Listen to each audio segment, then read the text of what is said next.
يا أيها الذين آمنوا الله تعالى في الكلام المجيد والفرقان الحميد. بسم الله الرحمن الرحيم. يا أيها الذين آمنوا لا تتخذوا اليهود والنصارى أولياء بعضهم أولياء بعض. قال الله تعالى في مقام آخر: ومن يرتد منكم عن دينه فيمت وهو كافر فأولئك حبطت أعمالهم في الدنيا والآخرة.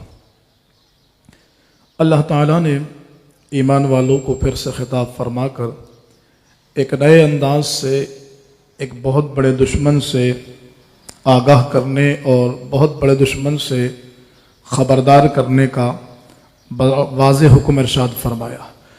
قبل اس کے کہ آیت کریمہ پر کچھ کلام کروں، آپ احباب سے ایک سوال ہے اور جواب یقیناً آپ تائیدی طور پر اپنے دل میں ہی دیجئے گا، ہاتھ اٹھوانا مقصد نہیں ہے۔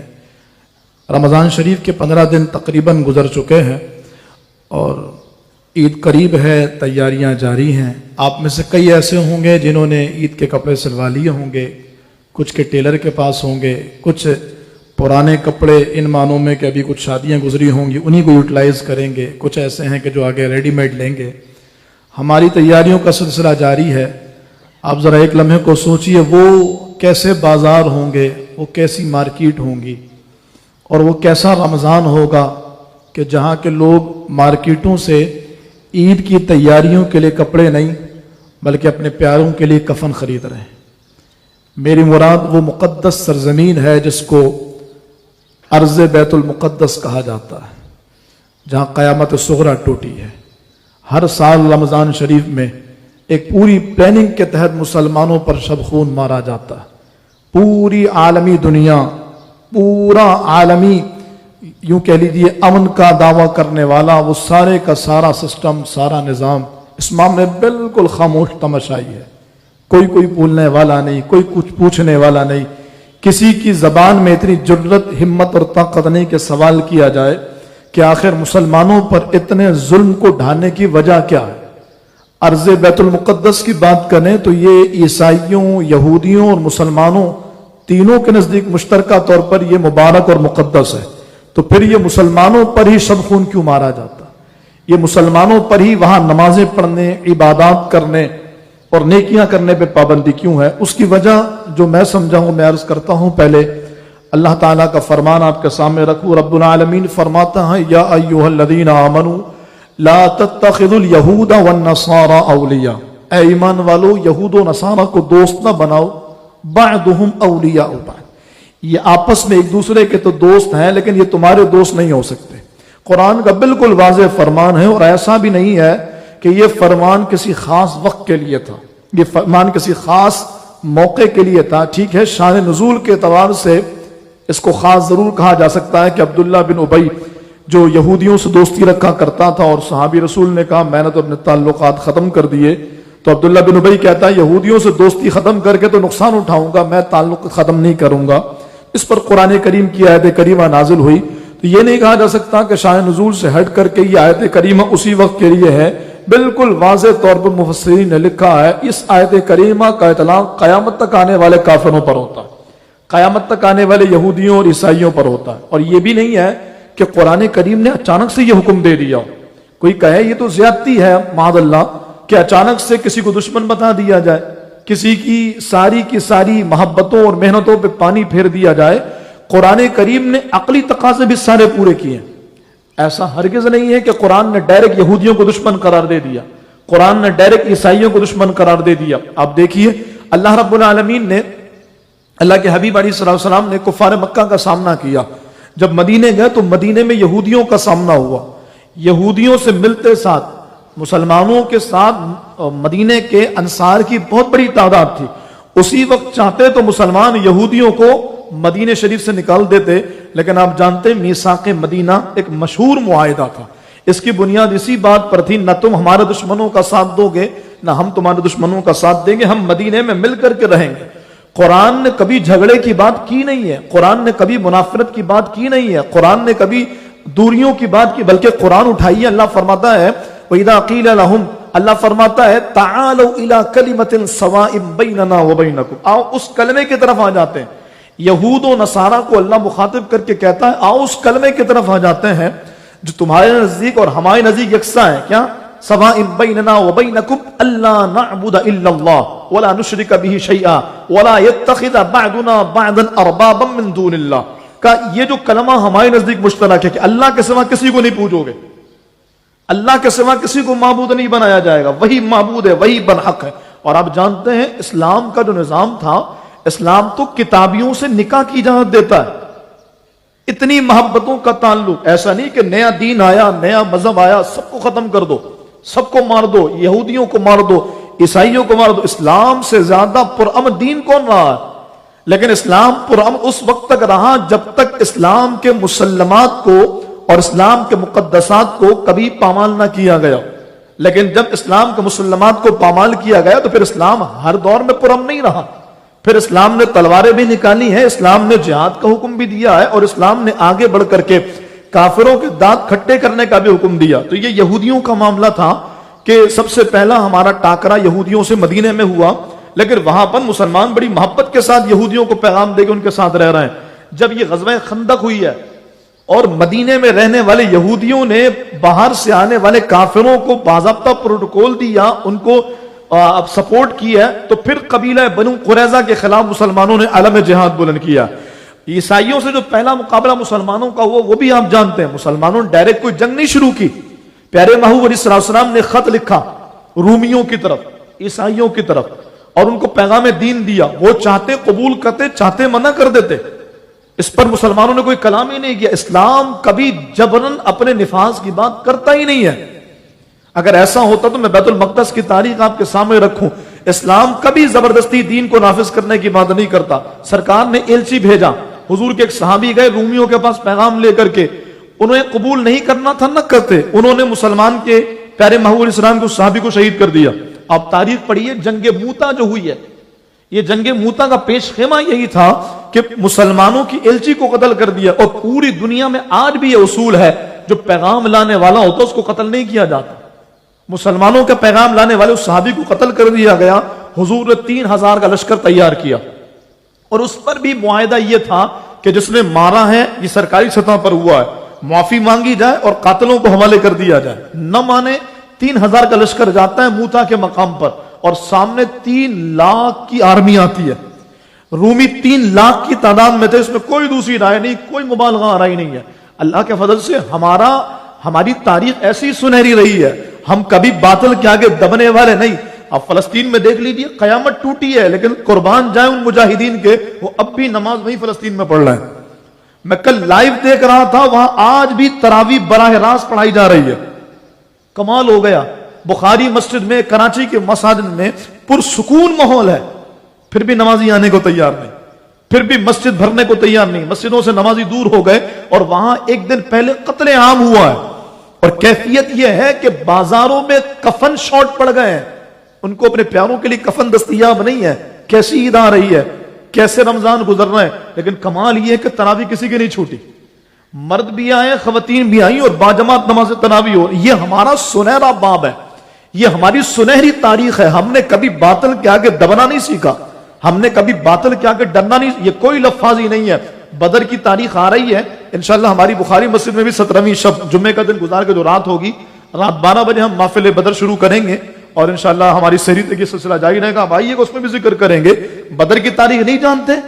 313 کی تعداد, سامنے 1000 کا لشکر, اور یہ جو 313 ہے نا, ان کے پاس ٹوٹی ہوئی تلواریں ہیں. اب پڑھیے اس صحابی کو جس کے پاس تلوار نہیں تھی, سرکار نے دیکھا کہ میدان جنگ میں پتھر اٹھا کے مار رہا ہے. حضور نے بتایا, فرمایا کے اندر کیا وہ تلوار کہاں گئی؟ آقا تلوار نہیں ہے. سرکار نے ایک درخت کی ٹہنی توڑ کے دی, فرمایا لے جاؤ. وہ لے کے گئے اور 7 کافروں کو تلوار سے مارا ہے, اس ٹہنی سے مارا.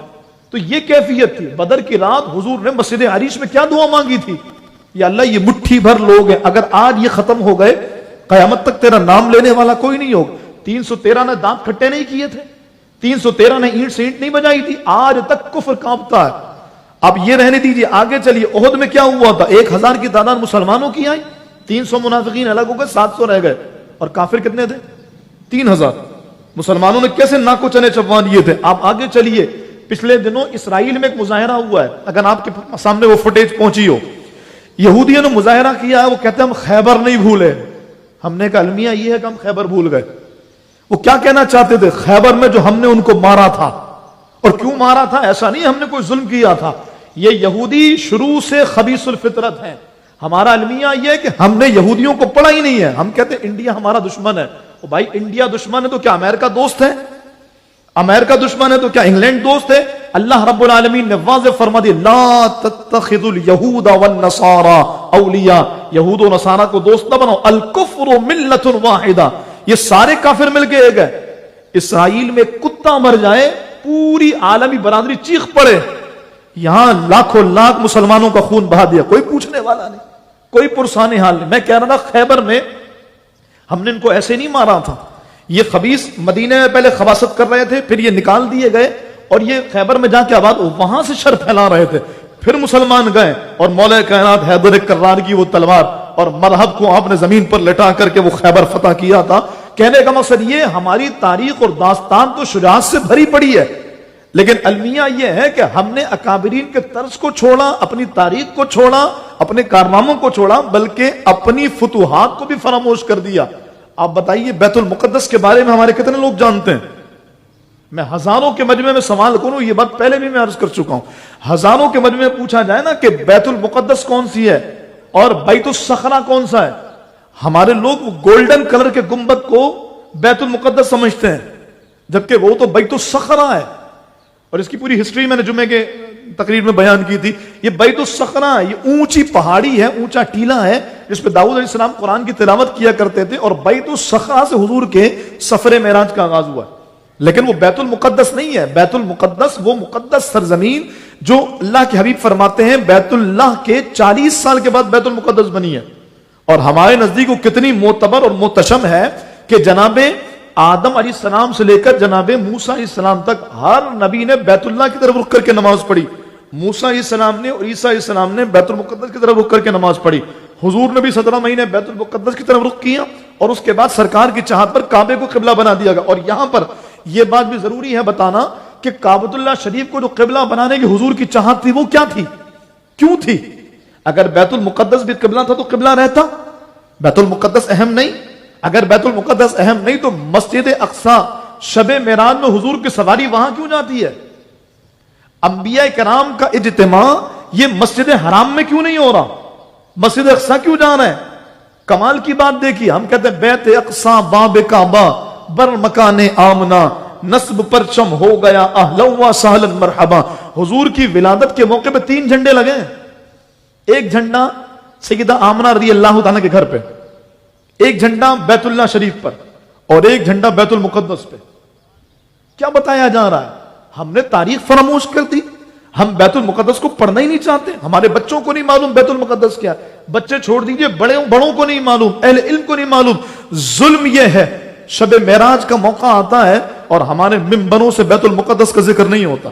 بس گئے جا کے حضور نے وہاں پر نماز پڑھائی اور آسمانوں کی طرف چلے گئے.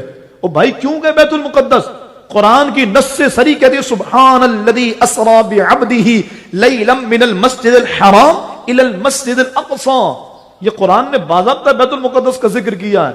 ہمارا حال یہ ہے کہ جس بچی کا نام اقصی ہونا اس سے پوچھئے گا کیوں ہے نام, اس کو یہ بھی نہیں پتا, حالانکہ وہ مناسبت بیت المقدس سے ہے کہ ہماری تاریخ کا ایک بہت بڑا باب اس سے جڑا ہوا ہے. تو میں یہ عرض کر رہا تھا کہ ہم نے تاریخ فراموش کر دی. ہونا یہ چاہیے ربیع الاول کے موقع پہ, شب معراج کے موقع پہ بیت المقدس کا ذکر ہو, بیت المقدس کی باتیں ہوں, اپنی قوم کو باور کرایا جائے. ہمارا حال یہ ہے, ہم مدینہ شریف جانا چاہتے ہیں, اللہ مبارک کرے. ہم مکہ شریف جانا چاہتے ہیں, اللہ مبارک کرے. ہم بغداد جانا چاہتے ہیں, اللہ مبارک کرے. نجف جاتے ہیں, کربلا جاتے ہیں, ہمارے دعوت اسلامی کے مدنی قافلے جاتے ہیں, دیگر اور کاروان جاتے ہیں. کبھی ہم نے یہ سوچا کہ کاش ہمارا کوئی قافلہ فلسطین بھی جائے. اچھا کسی کے ذہن میں خیال آیا ہو کہ ہم فلسطین کیوں نہیں جاتے, ہم بیت المقدس کیوں نہیں؟ کتنی مبارک زمین ہے. قرآن کہتا ہے الذی بارکنا حولہ, اللہ نے اس کے ارد گرد برکتیں رکھی ہے. کیا برکتیں ہیں؟ 1000 اور بعض روایتوں کے مطابق 10,000 انبیاء کرام کی قبریں بیت المقدس کے ارد گرد موجود ہیں. ہم نجف جائیں مولا علی کی بارگاہ میں, ہم کربلا جائیں مولا حسین کی بارگاہ میں, ہم رسول اللہ کی بارگاہ میں جائیں, ہم رسول اللہ صلی اللہ علیہ وسلم کے صحابہ کی بارگاہ, بہت بڑی یقین اللہ رب العالمین کی بارگاہ سے فضیلت ہے، لیکن انبیاء کرام کے جہاں مزارات ہیں، جو بیت المقدس ہمارا قبلہ اول ہے، شب معراج حضور جہاں تشریف لے کے گئے، جو اتنی مقدس بارگاہ ہے، اس بارگاہ کے بارے میں ہمارا کیا کانسیپٹ ہے؟ ہم نے اس کے بارے میں کیا سوچا ہوا ہے؟ اللہ کرے وہ وقت آئے، یہ جذبہ رکھیے، وہ وقت آئے کہ ہم بھی انشاءاللہ رحمان بیت المقدس جائیں، فلسطین جائیں، وہاں کی ایک نماز 50,000 نمازوں کے برابر ہے۔ ہم کیوں حاصل نہیں کرنا چاہتے؟ تو ہماری تاریخ سے یوں ہٹایا گیا بیت المقدس، پورے پری پلان ہے یہ۔ اور آپ دیکھیے، میں یہ عرض کر رہا تھا، میں وہیں سے بات جوڑتا ہوں اور اختتام کی طرف بڑھتا ہوں، کہ جب یہودیوں کے ظلم بڑھے تو ان کو خیبر نکالا گیا، ان کو وہاں پر مارا گیا۔ عیسائیوں نے ظلم کیا تو ان کو روم میں جا کے مارا گیا، موتا کے مقام پہ مارا گیا، اور پھر یہ ٹاکرے چلتے رہے۔ پھر مسلمانوں کے وہ امیر المؤمنین، خلیفہ دوئم جناب سیدنا عمر فاروق اعظم رضی اللہ تعالیٰ عنہ، جن کے بارے میں قرآن کہتا ہے اشداء علی الکفار، یہ کافروں پہ بڑے سخت ہیں۔ جناب عمر فاروق اعظم نے بیت المقدس فتح کیا۔ کیسے کیا؟ اٹھائیے تاریخ، اللہ اکبر، ایک غلام اور ایک 56 لاکھ مربع میل کا حکمران، ایک سواری۔ کبھی غلام بیٹھتا ہے تو آقا پیدل چلتا ہے، آقا بیٹھتا ہے تو غلام پیدل چلتا ہے، اور جب بیت المقدس قریب آیا تو باری غلام کے بیٹھنے کی آئی، آقا کے چلنے کی آئی۔ غلام نے ہاتھ جوڑ دیے، سرکار ایسا نہ کریں، لوگ دیکھیں گے 56 لاکھ مربع میل کا حکمران ہے، یہ ایسے غلام کو اوپر بیٹھا کے لے کر آ رہا ہے۔ جناب عمر نے کہا جو انصاف ہے وہ انصاف ہے، جو عدل ہے وہ عدل ہے۔ محبوب نے طریقہ یہ سکھایا، اب تو اوپر بیٹھے گا، عمر لے کر کے چلے گا۔ جب جناب عمر فاروق اعظم گئے، پوری قوم دوڑی ہے ان کے غلام کی طرف کہ وہ ہے سردار۔ عیسائی راہب اپنی کتابیں کھول کر کے بیٹھے ہیں کہ ہم دیکھیں تو صحیح کہ بیت المقدس کا فاتح کون ہے، کتابیں دیکھ رہے ہیں، لوگ دوڑے ان کی طرف، کیوں؟ غلام کی طرف۔ جناب سعد بن ابی وقاص بھاگتے ہوئے گئے اور اپنی چادر انہوں نے جناب عمر کے کندھے پہ ڈالی تاکہ لوگوں کو پتہ چل جائے سردار اوپر بیٹھنے والا نہیں، سردار یہ نیچے لینے والا۔ تو جناب عمر فاروق اعظم کو انہوں نے بیت المقدس حوالے کر دیا۔ اٹھائیے، میرا دعویٰ ہے ان تمام تر کفر کی قوتوں کو، طاغوتی قوتوں کو، سب سے پہلی بات تو یہ کہ بیت المقدس ہمارا ہے اور کسی کا باپ بھی ہم سے نہیں لے سکتا انشاءاللہ۔ اللہ رب العالمین ہماری عزتوں میں اضافہ فرمائے، ہماری قوت میں اضافہ فرمائے، ہمارے حکمرانوں کو غیرت دے۔ میں اسی تناظر میں یہ کہتا ہوں کہ ہو سکتا ہے کسی کو آرمی سے کسی درجے میں اختلاف ہو، کسی بڑے سے کوئی اختلاف ہو، لیکن میں کہتا ہوں یہ ہماری جو فوج ہے نا، یقیناً یہی غزوہ ہند میں شامل ہوگی۔ ہماری جو آرمی ہے یہی ہماری سپورٹ کرے گی، تو اپنی آرمی کو، اپنی پولیس کو، اپنے محافظ کو بھی برا نہیں بولنا چاہیے، یہی تو وہ ہے۔ آپ مجھے بتائیے، لوگ پولیس کو کتنا برا کہتے ہیں، لیکن کبھی سناٹی گلی سے آپ جا رہے ہو اور پولیس کے موبائل وہاں پر کھڑی ہو، اطمینان ہوتا نہیں ہوتا؟ یا چلو پولیس والے کھڑے، ہم 10 گاڑیاں ان غریبوں کو دیں اور پھر ان کے لیے ہمیں تسلی بھی ہوتی ہے، چلو رینجرز تو کھڑی ہے۔ یہ اگر لوٹ مار کرنے والے ہو تو کہیں اور جا کے کرتے بھائی، اپنی جان ہتھیلی پہ رکھ کر سرے راہ کھڑے ہو کر کے۔ صبح میں آتا ہوں، میں دیکھتا ہوں پولیس والے کھڑے ہیں، وہ ڈیوٹیاں دے رہے ہیں، رینجرز کھڑی ڈیوٹیاں دے رہی ہیں۔ سب غلط نہیں ہوتے، ہر جگہ پر ہر طرح کے لوگ برے نہیں ہوتے، تو اپنی آرمی کو بھی سپورٹ کریں۔ ان کے فضل سے ہم آزاد ریاست میں، الحمدللہ آزاد مملکت میں۔ میں دوبارہ بات کو میں جوڑوں، وقت کم ہے اس لیے بہت ساری باتوں کو آپ کے سامنے رکھتا ہوں، یوں نہ سمجھیے گا کہ بے ترتیب باتیں۔ مقصد ہوتا ہے پیغام چلا جانا، مقصد ہوتا ہے لوگوں کو اویئر کرنا کہ ہم کس طرف جا رہے ہیں اور ہمیں کہاں جانا ہے۔ میں یہ عرض کر رہا ہوں، بیت المقدس فتح ہوا، کیا ہوا اس کے بعد؟ اٹھائیے تاریخ، میں کافروں کو کہتا ہوں اپنی تاریخ اٹھاؤ، کسی ایک بندے کو بھی نہیں مارا گیا، کسی ایک کافر کو بھی نہ بیت المقدس کا نقصان ہوا۔ حتیٰ کہ جناب عمر جب وہاں پر پہنچے بیت الصخرہ پر تو کچروں کا ڈھیر تھا، جناب عمر نے خود اپنے کپڑوں سے اس کو صاف کرنا شروع کیا اور آپ نے اس کو صاف کروایا، وہاں مسجد بنوائی۔ پہلے تو مسجد تھی لیکن اس جگہ پر جہاں کچروں کا ڈھیر تھا آپ نے مسجد بنائی، آج بھی وہ جگہ مسجد عمر کے نام سے مشہور ہے۔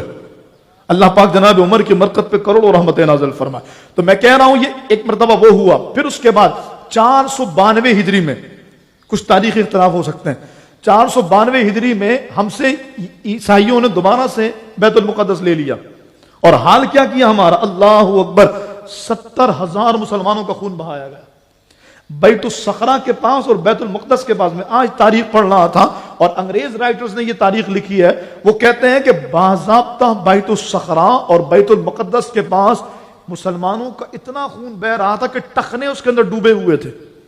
اس بے دردی سے مسلمانوں کو مارا گیا اور صلیبیوں نے اپنی صلیب کو لگایا۔ لیکن اللہ کا فضل دیکھیے، 492 میں یہ ہوا ہے اور 538 میں، یعنی میں کہوں صرف 46 سال بعد، صرف 46 ایئرز کے اندر اللہ نے صلاح الدین ایوبی کو بھیج دیا دوبارہ بیت المقدس ہم نے لے لیا الحمدللہ. اور جب صلاح الدین ایوبی پھر تاریخ دیکھیے جنہوں نے 70,000 مسلمانوں کو کاٹا ہے, صلاح الدین ایوبی نے کسی ایک کافر کو بھی نہیں مارا اور یوں بیت المقدس میں داخل ہوئے. لیکن اس کے بعد پھر سلطنت عثمانیہ کا زوال ہوا, بیت المقدس پھر چلا گیا ہم سے. اب 700 سال ہونے والے ہیں, کوئی صلاح الدین ایوبی نہیں آیا. اللہ اکبر. کوئی صلاح الدین ایوبی نہیں, کوئی نور الدین زنگی نہیں آیا, کوئی شہاب الدین غوری نہیں آیا, کوئی شمس الدین التمش. کیوں نہیں آیا؟ اس لیے کہ قرآن کہتا ہے ان اللہ لا یغیر ما بقوم حتی یغیروا ما بانفسہم.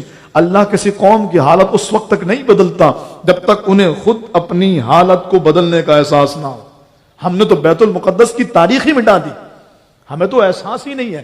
وہ مجاہدین, وہ مسلمان, وہ فلسطین کے غریب الوطن مسلمان سخت ترین آزمائش میں جو اسرائیلیوں کا سامنا کر رہے ہیں, آئیے اٹھائیے ہاتھ, ہم پروردگار سے دعا کرتے ہیں اے میرے مالک ان مجاہدین کو سرخرو فرما, اسرائیل کو نیست و نابود فرما. یا اللہ ہمارے بازوؤں میں وہ طاقت دے, ہمارے سینے میں وہ قوت دے, ہمارے حکمرانوں کو وہ غیرت دے.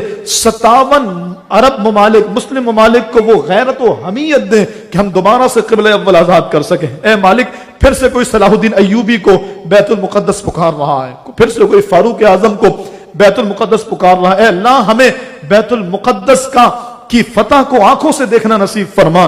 یا اللہ اپنی نسلوں میں, اپنے بچوں میں, اپنے گھر والوں کے اندر بیت المقدس کی اہمیت کو, اس کی حیثیت کو, اس کی شان کو, اس کی عظمت کو اجاگر کرنے کی توفیق عطا فرما. انشاءاللہ بدر کے موقع پہ تفصیل سے ہماری محفل ہوگی, ضرور شرکت کیجیے گا. پھر آگے بڑی راتیں اور بڑے اہم ایام آ رہے ہیں, اس حوالے سے بھی شرکت کیجیے. آخری جملہ اور گفتگو کو ختم کر رہا ہوں, اور وہ یہ ہے کہ ہم بیت المقدس نہیں جا سکتے, لیکن کم از کم بیت المقدس والوں کا طرز عمل تو اپنا سکتے ہیں کہ انہوں نے شدید ترین گولیوں کی بوچھاڑ میں بھی نماز نہیں چھوڑی. وہ ایک میری بہن کی ویڈیو آئی ہے, شدید ظلم ہو رہا ہے اور یا اللہ یا اللہ یا اللہ کلیجہ پھٹ جاتا ہے. ہم کس بات کے مسلمان ہیں؟ اس کے باوجود انہوں نے نماز نہیں چھوڑی. اگلے دن پھر تراویح ہو رہی ہے. بولیے ذرا سبحان اللہ. اللہ پاک ان کی ہمتوں کو اور بڑھائے, اللہ انہیں مزید طاقت اور غیبی مدد عطا فرمائے. لیکن کہنے کا مقصد یہ کہ اس حالت میں بھی وہ قرآن پڑھ رہے ہیں, سن رہے ہیں. کیا آپ میں یہ جذبہ ہے کہ آپ بھی قرآن پڑھنا چاہیں, آپ قرآن سیکھنا چاہیں؟ الحمدللہ ہماری بخاری مسجد ایک بہترین تجوید کورس شروع کرنے جا رہی ہے رمضان شریف کے بعد, اور ایسا خوبصورت کورس کہ جس کو پڑھنے کے بعد, جس کو کرنے کے بعد آپ کو قرآن پڑھنے میں کئی گنا زیادہ مزہ آنے لگے گا. آئیے ہمت کیجئے, آگے بڑھیے. جو وقت آپ کو بہتر لگتا ہے, ظہر کے بعد ہو, عشاء کے بعد ہو, انتظامیہ سے ہم بات کریں گے, بہترین کورس شروع کرایا جائے گا. اللہ رب العالمین ہمیں قرآن کی محبت عطا فرمائے, اللہ ہمیں قرآن سے الفت عطا فرمائے. اللہ کرے ان عظیم فلسطینیوں کے صدقے اللہ ہمیں قرآن کریم کو پڑھنے کا شوق عطا فرمائے, اور اللہ پاک ہماری ان دعاؤں کو ہمارے ان مجاہدین کے حق میں قبول مقبول فرمائے. آمین بجاہ النبی الامین وما علیہ الا